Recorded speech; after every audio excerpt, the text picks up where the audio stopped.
Hello guys, welcome to stay box. ఈరోజు మనం చేసుకోబోయేది chicken curry. ఒక 500 గ్రామ్స్ చికెన్ తీసుకొని బాగా క్లీన్ చేసుకొని అందులో పసుపు, Kashmiri chilli powder, salt, fresh curd, ginger garlic paste, lemon juice వేసుకొని మ్యారినేట్ చేసుకొని 30 మినిట్స్ సైడ్ పెట్టుకోవాలి. ఇప్పుడు ఒక బాణీలో ఆయిల్ వేసి ఆనియన్స్ బాగా వేయించుకోవాలి. ఆనియన్స్ బ్రౌన్ కలర్లోకి వచ్చాక ఇప్పుడు వాటిని ఒక స్ట్రైనర్తో బయటికి తీసుకోవాలి. వాటి నుంచి ఆయిల్ సెపరేట్ అయ్యాక ఒక మిక్సీ జార్ తీసుకొని అందులో నానబెట్టిన జీడిపప్పు, నానబెట్టిన బాదం గింజలు, కొంచెం పెరుగు వేసుకొని వాటిని గ్రైండ్ చేసుకోవాలి.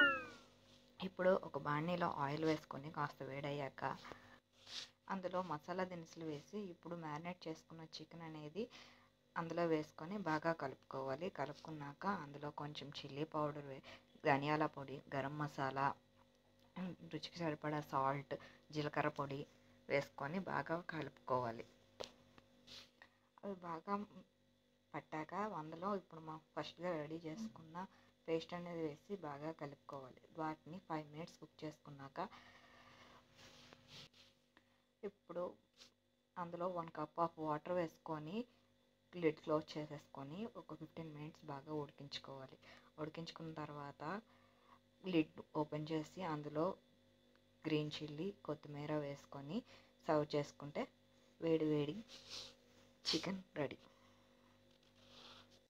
గుమగుమలాడే చికెన్ కర్రీ రెడీ అయిపోయింది. ఇప్పుడు దీన్ని మనం రైస్ ఆర్ చపాతీ ఆర్ పుల్కాతో తీసుకుంటే బాగుంటుంది.